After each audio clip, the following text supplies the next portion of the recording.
Puji nama Tuhan, pagi hari ini kita kembali bersekutu bersama, memuji memuliakan nama Tuhan. Meskipun kita masih di tengah-tengah pandemi COVID-19 yang melanda dunia sampai saat ini, dan kita sendiri pun tidak tahu kapan berujung. Tetapi apapun keadaan kita hari ini, kita yakini semua karena kemurahan Tuhan. Bapak Ibu Saudara yang terkasih dalam Tuhan Yesus Kristus, mari pagi hari ini saya mengajak kita membaca dan merenungkan firman Tuhan dari Matius pasal yang ke-10. Kita membaca mulai dari ayat yang ke-24 sampai ayat yang ke-36. Matius pasal yang ke-10 ayat yang ke-24 sampai ayat yang ke-36. Saya akan membacakannya bagi kita semua dan kita masing-masing menyimak dalam Alkitab kita. Seorang murid tidak lebih daripada gurunya, atau seorang hamba daripada tuannya. Cukuplah bagi seorang murid jika ia menjadi sama seperti gurunya, dan bagi seorang hamba jika ia menjadi sama seperti tuannya. Jika tuan rumah disebut Beelzebul, apalagi seisi rumahnya. Jadi, janganlah kamu takut terhadap mereka, karena tidak ada sesuatu pun yang tidak tertutup yang tidak akan dibuka, dan tidak ada sesuatu pun yang tersembunyi yang tidak akan diketahui. Apa yang kukatakan kepadamu dalam gelap, katakanlah itu dalam terang, dan apa yang dibisikkan ke telingamu, beritakanlah itu di atas atap rumah. Dan janganlah kamu takut kepada mereka yang dapat membunuh tubuh, tetapi yang tidak berkuasa membunuh jiwa. Takutlah terutama kepada Dia yang berkuasa membinasakan baik jiwa maupun tubuh di dalam neraka. Bukankah burung pipit dijual 2 ekor seduit? Namun seekor pun daripadanya tidak akan jatuh ke bumi di luar kehendak Bapamu. Dan kamu, rambut kepalamu pun terhitung semuanya. Sebab itu janganlah kamu takut, karena kamu lebih berharga daripada banyak burung pipit. Setiap orang yang mengakui aku di depan manusia, aku juga akan mengakuinya di depan Bapa-Ku yang di sorga. Tetapi barang siapa menyangkal aku di depan manusia, aku juga akan menyangkalnya di depan Bapa-Ku yang di sorga. Jangan kamu menyangkal bahwa aku datang untuk membawa damai di atas bumi. Aku datang bukan untuk membawa damai, melainkan pedang. Sebab aku datang untuk memisahkan orang dari ayahnya, anak perempuan dari ibunya, menantu perempuan dari ibu mertuanya, dan musuh orang ialah orang-orang seisi rumahnya.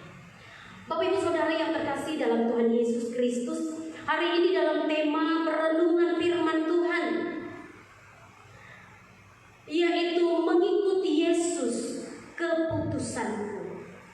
Mengikuti Yesus keputusanku. Saya yakin dan percaya bahwa Bapak Ibu Saudara dan saya, kita ada hari ini, kita ada di dalam gereja ini, dan sampai saat ini kita dipakai Tuhan, itu karena ada satu keputusan yang kita ambil untuk mengikuti Yesus. Tema hari ini mengingatkan kita kepada sebuah lagu yang ada ratusan tahun yang lalu. Mengikuti Yesus keputusanku, ku tak ingkar, ku tak ingkar. Mungkin pujian ini bagi kita adalah pujian yang sangat memberkati, bahkan pujian ini yang selalu kita nyanyikan. Di balik dari kisah lagu mengikuti Yesus keputusanku, ini merupakan sebuah kisah nyata yang dialami oleh misionari. Dan secara khusus lagu ini hidup oleh salah seorang yang mengenal Tuhan Yesus, yang mengambil keputusan untuk menerima Yesus sebagai Tuhan dan Juru Selamat. Sekitar tahun 1800, waktu itu Eropa terjadi kebangkitan rohani secara besar-besaran dan menghasilkan atau mengirimkan banyak sekali para misionari keluar dari Eropa untuk memberitakan firman Tuhan, memberitakan Injil di seluruh dunia. Dan salah satu misionari tiba di bagian timur India. Bapak Ibu Saudara yang terkasih dalam Tuhan, dalam kisah ini seorang penulis sejarah yaitu Dr. Job, dia juga seorang misionari India, dan dia tahu betul, dia mengerti betul kisah atau cerita di balik dari pujian ini, yang lahir dari sebuah pengakuan iman yang mendalam kepada Yesus Kristus. Seorang misionari melayani di wilayah timur India dan dia masuk kepada suku primitif, yaitu daerah Assam. Di sana dikenal sebagai suku yang dikatakan di sana sebagai suku pemburu kepala. Suku ini begitu sulit dijangkau dan terkenal sangat sulit dijangkau. Mereka memiliki kebiasaan kanibalisme, yaitu praktek memakan sesama. Dan selain itu, dengan kebiasaan mereka ini, mereka juga tidak begitu suka dengan kehadiran orang asing. Artinya suku ini begitu tertutup.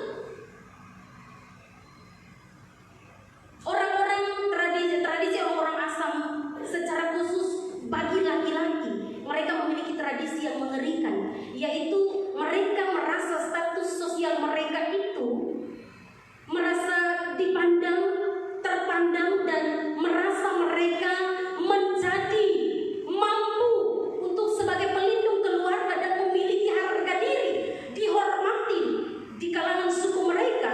Mereka harus memajang kepala manusia di depan rumah mereka.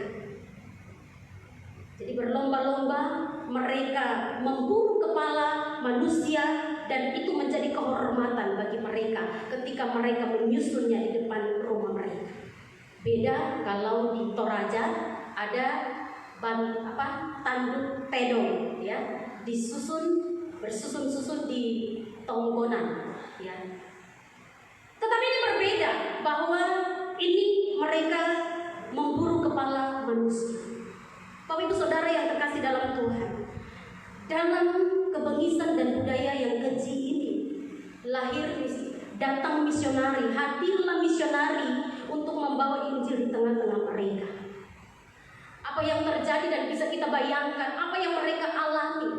Tentunya suku ini menolak mereka. Mereka tidak senang atas kehadiran orang-orang asing, apalagi dengan satu misi mereka. Tetapi singkat cerita bahwa kehadiran mereka itu di luar dugaan. Kehadiran para misionari itu memberi dampak yang sangat luar biasa. Dan dalam pelayanannya ada satu keluarga yang terdiri dari suami istri dan 2 orang anak. Mereka dilayani, mereka memberi diri dan mengikut Tuhan Yesus. Keluarga ini sungguh menerima Yesus dan mereka merasakan sukacita yang besar yang tidak pernah mereka alami sebelumnya. Roh Kudus mengerjakan karya keselamatan dalam kehidupan mereka sehingga hidup mereka menjadi berubah.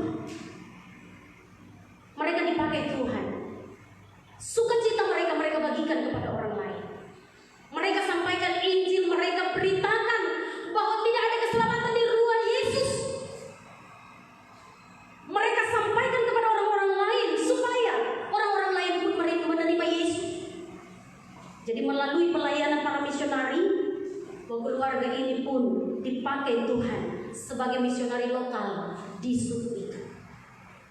Dan puji Tuhan bahwa melalui kesaksian mereka kepada sesamanya, sesama suku itu, banyak dari antara suku itu yang memberi diri untuk Tuhan.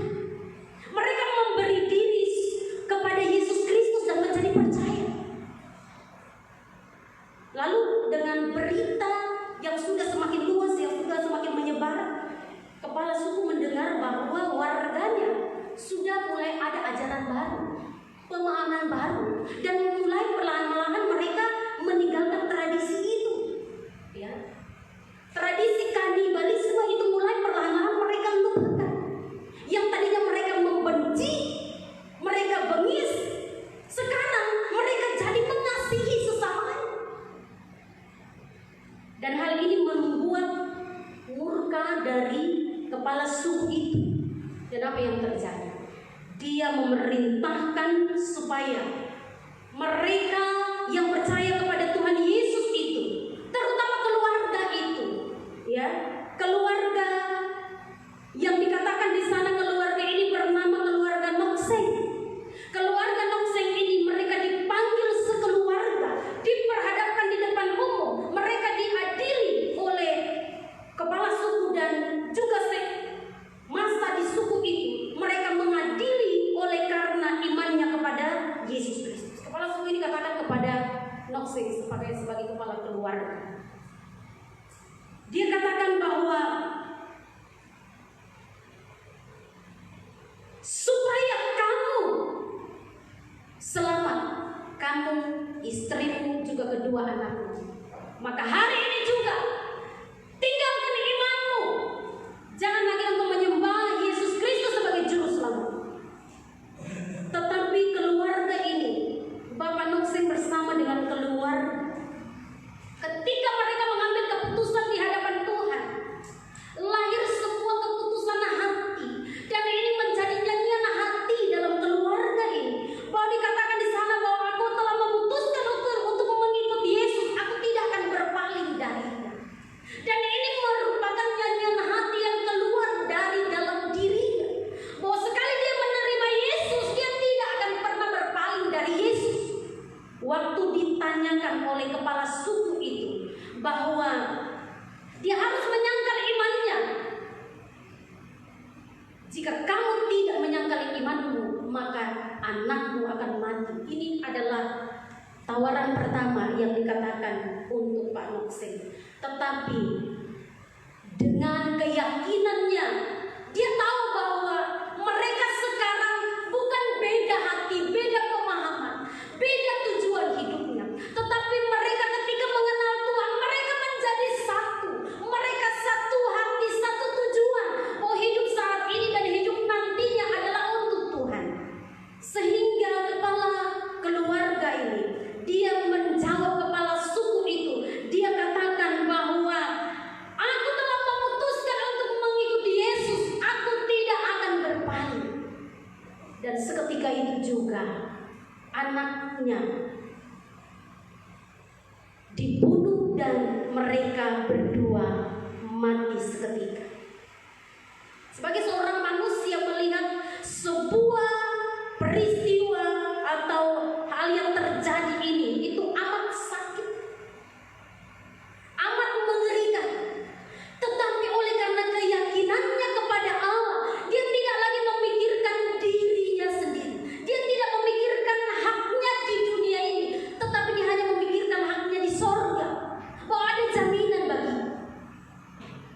Lalu kepala suku ini katakan kepadanya, sekali lagi dia katakan, jika kamu juga tidak mau meninggalkan imanmu, maka sekarang giliran istrimu. Dia selanjutnya, tetapi kepala suku ini dia tidak gentar. Kepala keluarga ini dia tidak gentar untuk menjawab pernyataan kepala suku.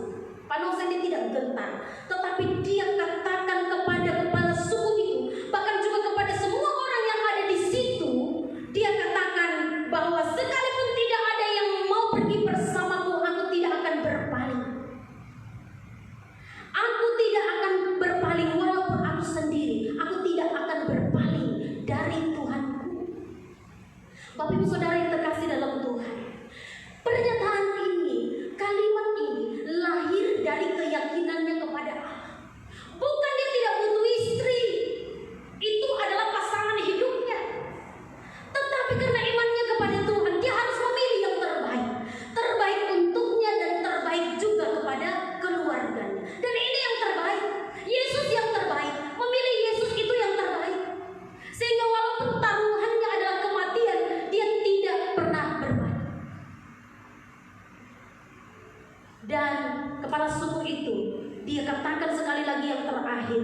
dia memberikan kesempatan. Aku memerintahkan, aku berikan kesempatan kepadamu untuk yang terakhir kali.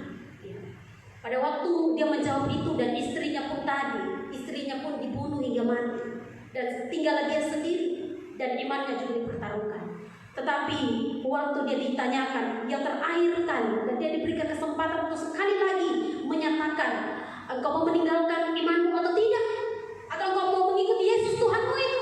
Tetapi dia katakan bahwa salib di depan, dunia di belakang. Aku menempatkan Kristus di depanku, dunia di belakangku. Aku tidak akan berpaling darinya. Bapak Ibu Saudara yang terkasih dalam Tuhan, dan kalimat itu adalah kalimat terakhir, dan dia pun dibunuh hingga mati.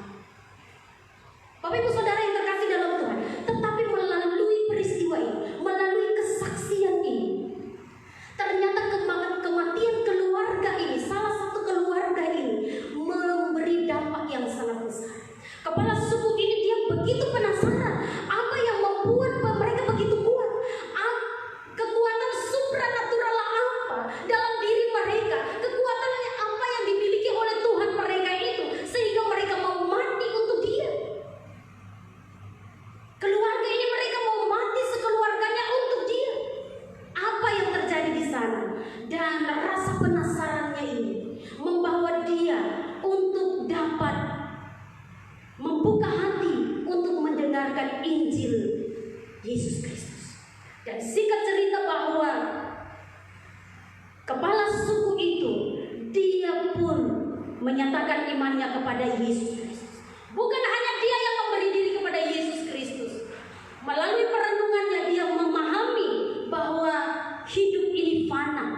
Apa yang kita kejar di dunia ini fana. Tetapi yang kita kejar bagi kerajaan Allah adalah kekal.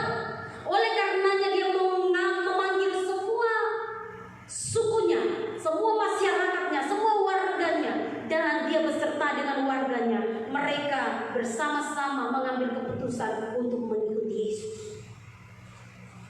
Dan di sana suku ini mengalami pemulihan, mengalami perubahan secara besar. Tuhan kerjakan, Tuhan anugerahkan melalui pelayanan dan juga melalui kesaksian hidup mereka yang setia kepada Tuhan.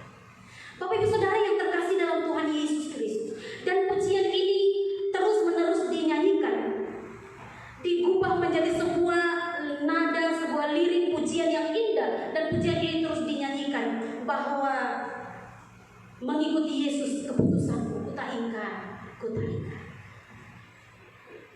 Dari sekian banyak peristiwa yang terjadi, ini salah satu peristiwa yang terjadi dalam mengiring Tuhan Yesus. Ini salah satu peristiwa yang terjadi. Dari sekian banyak peristiwa yang terjadi di muka bumi ini ketika orang mengikuti Yesus. Bahkan para murid-murid Tuhan Yesus pun, demi untuk kebenaran Injil, mereka mau mati bagi pekabaran Injil itu sendiri. Mereka mau mati bagi Yesus. Bapak Ibu Saudara yang terkasih dalam Tuhan, ini membawa kita untuk memahami bahwa mengambil keputusan untuk mengikuti Yesus ini bukan hal yang mudah. Mengambil keputusan untuk mengikuti Yesus tidak dilakukan karena ikut-ikutan. Tidak dilakukan oleh karena emosi sesaat. Tidak dilakukan oleh karena kita memiliki keperluan. Tetapi mengambil keputusan mengikuti Yesus adalah mengambil sebuah keputusan hidup. Artinya bahwa mati dan hidupnya kepada Dia yang kuikuti. Sama seperti Bapak Ibu Saudara dan saya, ketika kita diperhadapkan di dalam pernikahan gereja, kita mengambil keputusan untuk mencintai suami dan juga mencintai istri. Janji nikah yang kita ucapkan adalah dalam suka maupun duka, dalam susah maupun senang, baik hidup maupun mati, ya, sampai selama-lamanya. Aku mau tetap setia. Itu janji kita di hadapan Tuhan dan di hadapan jemaat. Ketika janji itu lahir oleh karena emosi sesaat, oleh karena keperluan biologis, maka keputusan itu akhirnya akan runtuh. Tetapi ketika keputusan itu didasarkan oleh karena panggilan bahwa aku mau mengasihimu, mencintaimu seumur hidupku, maka apapun masalah yang terjadi, kita tidak akan berpaling. Biar wanita cantik di depan, kita tidak akan berpaling. Biar laki-laki yang konglomerat ada di depan, kita tidak akan berpaling. Amin. Oleh karenanya sebuah keputusan itu penting ketika keputusan itu lahir dari dalam diri kita oleh karena sebuah keyakinan. Mengikuti Yesus berarti dipanggil, dipilih untuk menunaikan tugas.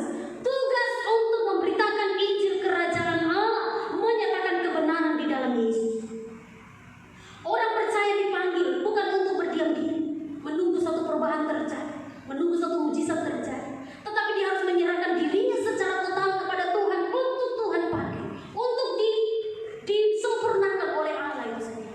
Oleh karena itu respon dari panggilan harus lahir dari hati yang dipenuhi oleh Roh Kudus yang melahirkan komitmen untuk percaya dan taat. Yesus secara jelas dia mengatakan dalam Matius pasal 16 ayat yang ke-24, setiap orang yang mau mengikut aku, ia harus menyangkal dirinya, memikul salibnya, dan mengikut aku. Dan Matius 10 ayat 38 dikatakan, barang siapa tidak memikul salibnya dan mengikut aku, ia tidak layak bagi. Hal ini berarti ada harga yang harus dibayar untuk mengikuti Yesus, yaitu memikul salib. Salib selalu dihubungkan dengan kehidupan, dengan pekerjaan, dan juga dengan kematian Yesus. Maukah engkau mengikuti Yesus? Maukah engkau memikul salib? Ketika engkau mau mengikuti Yesus, maka engkau harus memikul salib dan mengikut Dia untuk selama-lamanya. Dalam teks yang kita baca pada pagi hari ini berbicara tentang Yesus mengutus ke-12 muridnya untuk memberitakan Injil. Ke-12 murid Yesus, mereka dipanggil, dipersiapkan, dan Yesus mengutus mereka untuk melayani dalam tempat pelayanan yang dikehendaki oleh Allah. Tetapi dikatakan di dalam ayat sebelumnya, ada kuasa yang memperlengkapi mereka, ada kuasa yang menyertai mereka. Mereka tidak berjalan sendiri, tetapi ada kuasa yang menyertai mereka. Kuasa untuk apa? Kuasa untuk mereka dapat memberitakan Injil, untuk mereka dapat menyembuhkan orang sakit, untuk mereka dapat membangkitkan orang mati. Mereka juga dapat mengusir setan-setan. Ada kuasa yang menyertai mereka. Tidak semua orang mendapatkan hal yang sama, hak yang sama. Tetapi bagi ke-12 murid yang diutus oleh Yesus, bagi murid-muridnya yang diutus oleh Yesus, kepada rasul-rasul yang diutus oleh Yesus, Allah memberikan mereka kuasa untuk mereka dapat melakukan pekerjaan Allah. Yesus memanggil murid-muridnya dan memberitakan Injil. Yesus tahu bahwa dalam pemberitaan Injil akan ada banyak pertentangan yang mereka hadapi. Tetapi fokus mereka haruslah kepada Injil Kerajaan Allah.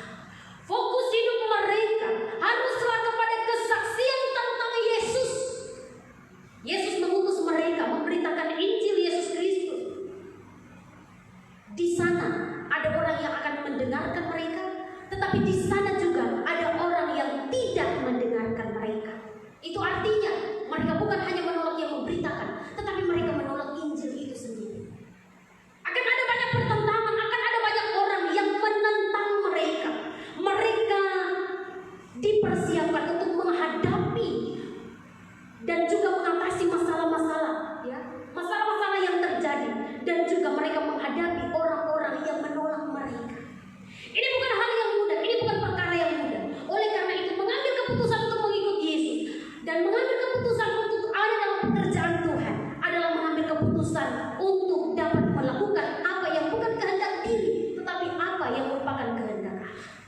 Ada dua hal yang kita akan belajar dari bagian firman Tuhan ini, yaitu ketika kita mengambil keputusan untuk mengikuti Yesus, maka hal yang pertama adalah kita bersedia mengalami proses Tuhan.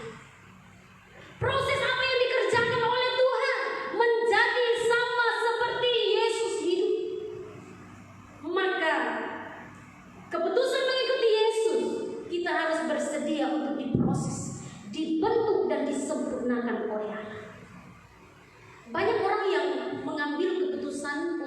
mengikuti Yesus, tetapi tidak bersedia untuk diproses oleh Allah. Mengapa proses itu penting? Proses itu membuat kita matang, proses itu mendewasakan, proses itu membawa kita untuk memiliki pengalaman iman di dalam Tuhan. Oleh karenanya proses iman itu sangat penting dalam kehidupan orang-orang percaya, mereka yang mengambil keputusan untuk mengikuti Yesus. Pengalaman-pengalaman di imannya membawa suatu pembelajaran iman, dan hal ini yang akan menjadi berita sukacita bagi orang lain, seperti keluarga Nosen tadi. Mereka mengambil keputusan dan melalui pengalaman imannya kepada Yesus Kristus membawa mereka untuk siap hidup bagi Tuhan, sekalipun taruhannya adalah nyawa mereka. Murid-murid Tuhan Yesus mengalami hal yang sama. Saat mereka bersama-sama dengan Tuhan Yesus, mereka diuji, kesetiaan mereka diuji, keputusan mereka diuji, komitmen mereka diuji. Dan saat mereka diutus, mereka memberitakan Injil. Injil itu sendiri terlebih dahulu telah memenangkan mereka. Yesus terlebih dahulu telah memenangkan kehidupan kita, maka kita akan dapat menceritakan Yesus yang kita kenal itu kepada orang lain. Yesus yang kita kenal hanya sebatas teori, tidak akan menghidupkan orang lain. Tetapi Yesus yang kita kenal sebagai Allah yang berkuasa, yang memimpin seluruh kehidupan kita, maka itu yang akan menjadi kesaksian bagi orang lain. Itu yang akan mengubah orang lain. Bapak Ibu Saudara yang terkasih dalam Tuhan, di ayat yang ke-24 pesan Tuhan Yesus kepada murid-muridnya yang diutus oleh Tuhan dalam pekerjaannya, dikatakan di sana bahwa cukuplah bagi seorang murid jika ia menjadi sama seperti gurunya, dan bagi seorang hamba jika ia menjadi sama seperti tuannya. Jika tuan rumah disebut Beelzebul, apalagi, mohon maaf, ayat yang ke-24, seorang murid tidak lebih daripada gurunya, atau seorang hamba daripada tuan. Ayat yang ke-24. Di sini Yesus mengatakan kepada para muridnya bahwa kalau dia saja sebagai Tuhan di dalam melakukan kehendak Bapa di dalam dunia ini, Yesus mengalami penderitaan, Yesus mengalami penghinaan, Yesus mengalami dianiaya, Yesus mengalami tidak dihormati oleh manusia, apalagi murid-murid Tuhan Yesus. Mereka akan juga mengalami hal yang sama. Oleh karena itu, persiapkanlah dirimu untuk hal itu. Bukan hanya engkau berhadapan dengan orang yang suka, tetapi engkau juga berhadapan dengan orang yang tidak suka. Tetapi Yesus katakan kepada mereka bahwa tidak perlu takut. Mereka tidak perlu takut. Oleh karena Yesus terlebih dahulu telah melakukannya. Apa yang kita alami tidak sebanding dengan apa yang sudah Yesus alami. Apa yang kita lakukan tidak sebanding dengan apa yang sudah Yesus lakukan. Karena itu tetaplah hidup bagi Yesus. Tidak akan melebihi kekuatan yang engkau miliki. Tidak akan melebihi dari segala yang engkau punya. Karena itu tetaplah setia. Hal yang kedua, ketika kita mengambil keputusan untuk mengikuti Yesus, bukan hanya kita memberi diri untuk diproses untuk menjadi hidup sama seperti Yesus hidup, yaitu hidup dalam misi Allah. Tetapi yang kedua dikatakan di sana adalah bersedia menuruti segala perintahnya, atau bersedia melakukan apa yang dikehendaki oleh Allah. Dalam Yohanes 14 ayat yang ke-15 dikatakan, jikalau kamu mengasihi aku, kamu akan menuruti segala perintah. Dan hal ini menunjukkan sebuah keharusan ketika mengikuti Yesus. Ketika kita mengambil keputusan untuk mengasihi Yesus, maka kita harus melakukan dan menuruti apa yang diperintahkan oleh Yesus. Yesus perintahkan kepada murid-muridnya untuk mereka tidak boleh berhenti memberitakan Injil. Mereka tidak boleh berhenti untuk memberitakan Injil Yesus Kristus. Ini adalah perintah, dan ini adalah panggilan Allah bagi setiap orang percaya untuk terus memberitakan bahwa Yesus Kristus adalah Tuhan dan Juru Selamat, dan Dia hanyalah satu-satunya Allah yang kehidupan yang kekal. Ada banyak hal dalam pemberitaan yang kita lakukan. Ada banyak cara dalam pemberitaan yang kita lakukan demi Injil diberitakan. Kita lakukan dalam pelayanan pribadi, kita lakukan dalam penginjilan pribadi, baik kepada suku-suku terabaikan atau mereka yang belum percaya kepada Tuhan Yesus. Ada banyak cara yang digunakan untuk pemberitaan Injil, yaitu mimbar sebagai pemberitaan gereja.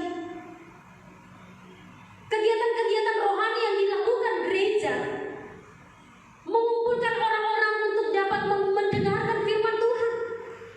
Semuanya bertujuan untuk supaya firman Allah diberitakan. Ada orang yang diutus pergi ke suku-suku terabaikan, ada orang yang diutus di kota-kota, ada orang yang diutus di desa-desa. Dengan banyak cara Allah memakai Bapak Ibu Saudara dan saya. Allah juga memakai hamba-hamba Tuhan supaya dapat melakukan perintah Tuhan, yaitu memberitakan Injil Yesus Kristus. Bahkan di tengah-tengah COVID-19 hari ini Bapak Ibu Saudara dan saya hadir, kita diperintahkan untuk tidak keluar rumah, selalu ada di rumah. Bagaimana kita mau pergi dan memberitakan? Saat-saat ini dalam perkunjungan keluarga pun tidak dapat dilakukan. Tetapi apa yang bisa kita lakukan supaya Injil tetap diberitakan? Dalam hal ini ada kesempatan bagi kita. Tuhan izinkan kita ada di masa ini di mana teknologi sudah semakin canggih. Kita dapat menggunakannya dan memberitakan Injil. Injil harus diberitakan. Media-media sosial saat ini, puji Tuhan, bahwa firman Allah diberitakan melalui media-media sosial. Mereka tidak pernah ke gereja, mereka buka HP, mereka dengarkan firman Tuhan. Bapak Ibu Saudara yang terkasih dalam Tuhan Yesus Kristus, apapun keadaannya, apapun kesempatannya, hari ini bagian firman Tuhan ini membawa kita untuk mengerti bahwa ketika kita mengambil keputusan untuk mengikuti Yesus, maka ada tugas yang diberitakan oleh Allah. Tugas pemberitaan Injil yang dikatakan oleh Yesus dengan pesan dan juga dengan penguatan yang Yesus berikan kepada murid-muridnya. Kita belajar di sini ada 3 hal penting yang Yesus katakan kepada murid-muridnya ketika mereka diutus dalam pemberitaan Injil. Mereka diutus untuk melakukan apa yang dikehendaki oleh Allah. Mereka diutus untuk melakukan misi Allah. Yang pertama, Yesus katakan, jangan takut kepada mereka. Di ayat yang ke-26 dikatakan di sana, janganlah kamu takut terhadap mereka. Siapa mereka? Lawanmu, yaitu iblis. Ini adalah pertempuran melawan iblis. Tetapi ada jaminan. Yesus katakan jangan takut terhadap mereka. Dalam Pengkhotbah katakan pasal yang ke-12 ayat yang ke-14. Di sana dikatakan, karena Allah akan membawa setiap perbuatan ke pengadilan yang berlaku atas segala sesuatu yang tersembunyi, entah itu baik, entah itu jahat. Maka jangan takut untuk dapat memberitakan Injil. Ayat yang ke-26 dan ayat yang ke-28 dikatakan jangan takut kepada mereka, kepada manusia yang dapat membunuh tubuh. Ini contoh yang kita lihat tadi dalam cerita mengikut Yesus keputusan. Seorang kepala keluarga yang beserta dengan keluarganya yang mengambil keputusan untuk mengikut Yesus sampai mau menjemput. Tidak usah takut kepada mereka yang dapat membunuh tubuh, tetapi firman Allah di ayat yang ke-28 dikatakan takutlah terutama kepada Allah yang berkuasa membinasakan jiwa, baik jiwa maupun tubuh di dalam neraka. Yesus ingin mengajarkan di sini bahwa hidup kita di tangan Tuhan tidak akan berakhir saat kematian jasmani. Amin. Ya.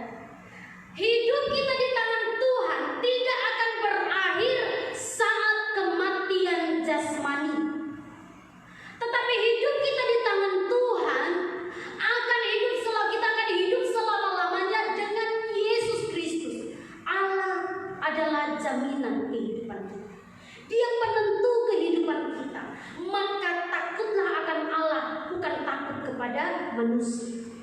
Kadang-kadang manusia membuat kita getar, membuat kita takut, bahkan membuat kita mundur dalam pekerjaan Tuhan. Tetapi firman Allah katakan bahwa jangan takut kepada mereka. Jangan takut kepada mereka yang keras kepala. Jangan takut kepada mereka yang tidak mau mendengarkan. Jangan takut kepada mereka yang menentang engkau, yang menentang firman yang engkau beritakan. Tetapi beritakanlah kepada mereka. Dan jangan engkau takut kepada mereka yang akan menentang engkau dengan membunuh tubuh dan membinasakan tubuhmu. Jangan engkau takut terhadap mereka.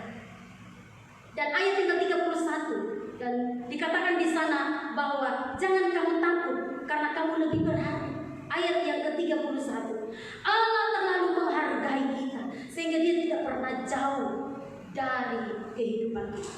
Bapak Ibu Saudara dan saya, kehadiran Allah, Dia senantiasa memelihara, memperhatikan, dan Dia Allah mengetahui apa kesusahan kita. Oleh karena itu hidup bagi Yesus. Kadang-kadang kita berpikir bahwa kesusahan kita dinilai dari apa yang menjadi keinginan kita. Ketika keinginan kita tidak terpenuhi, itulah kesusahan kita. Tetapi di sini Yesus maksudkan adalah ketika engkau susah dalam mengiring Yesus Kristus. Ketika engkau ditentang, ketika engkau menderita, pada saat engkau mengiring Tuhan Yesus Kristus, jangan takut, engkau lebih berharga. Allah menghargai perbuatanmu, Allah menghargai hidupmu. Dan dikatakan selanjutnya bahwa Allah menganggap engkau penting, ya. Allah menganggap engkau penting sehingga Ia menghargai kesetiaanmu dan menghargai pengabdianmu. Bapak Ibu Saudara yang terkasih dalam Tuhan, iman yang kokoh di dalam Yesus Kristus itu adalah kehormatan bagi Allah. Mazmur 91 ayat yang ke-14 dikatakan, sungguh hatinya melekat kepadaku, aku akan meluputkannya, aku akan membentenginya sebab ia mengenal nama. Begitu pemeliharaan Allah dan penghormatan yang Allah berikan bagi Bapak Ibu Saudara dan saya.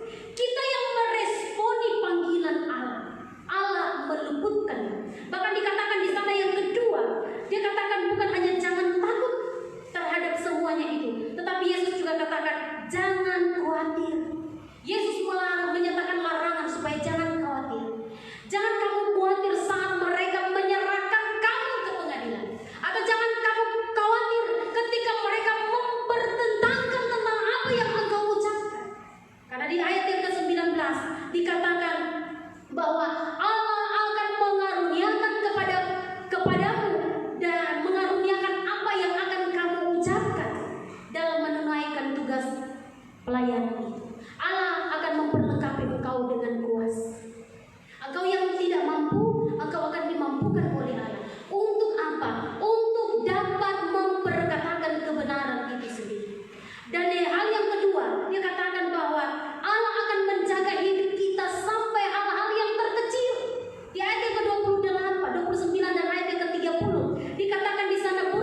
bahwa Yesus adalah Tuhan dan percaya dalam hatimu bahwa Allah telah membangkitkan dia dari antara orang mati, maka kamu akan diselamatkan.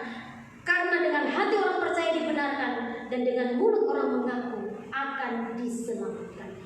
Maka marilah kita memakai seluruh kehidupan kita untuk dapat menyatakan Yesus di depan manusia.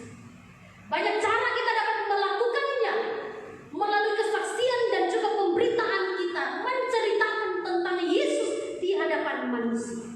Keputusan mengikut Yesus adalah keputusan untuk memiliki hidup. Keputusan untuk mengikut Yesus adalah keputusan untuk hidup bagi Yesus. Oleh karena itu jangan kita menyesal menjadi pengikut Yesus. Mari Bapak Ibu Saudara dan saya tetap arahkan pandangan kita ke depan. Kita menjalankan misi Allah untuk menggenapi tujuan Tuhan yang mulia. Amin. Mari kita berdoa. Terpujilah Engkau Tuhan Yesus Kristus, Allah yang mau mati bagi kami, Allah yang terlebih dahulu telah menyerahkan seluruh hidupmu total dalam kehidupan kami, sehingga hari ini kami dapat hidup, kami dapat merasakan cinta kasih Tuhan oleh karena pengorbanan-Mu ya Tuhan. Tidak ada satu manusia pun yang mau mati bagi kami, tetapi Engkau Yesus yang sudah mati bagi kami. Bahkan kematian-Mu menghidupkan hidup kami Tuhan. Karena itu Tuhan, bawa kami untuk sadar bahwa hidup ini adalah anugerah. Bawa kami untuk sadar bahwa kami tidak memiliki hak untuk kami dapat menyenangi diri kami sendiri. Tetapi kami sadar bahwa hidup kami adalah untuk Tuhan, untuk menyenangkan hati-Mu. Oleh karena itu Tuhan, Engkau menolong kami. Biarlah keputusan hati kami untuk menerima Engkau sebagai Tuhan dan Juru Selamat, keputusan hati kami untuk mencintai Engkau sebagai Yesus Kristus dan Tuhan, sebagai Tuhan dan Juru Selamat hari ini, itu menggema di hidup kami, sehingga kami dapat hidup bagi-Mu ya Tuhan. Terima kasih Tuhan. Meteraikanlah bagian firman Tuhan ini bagi kami.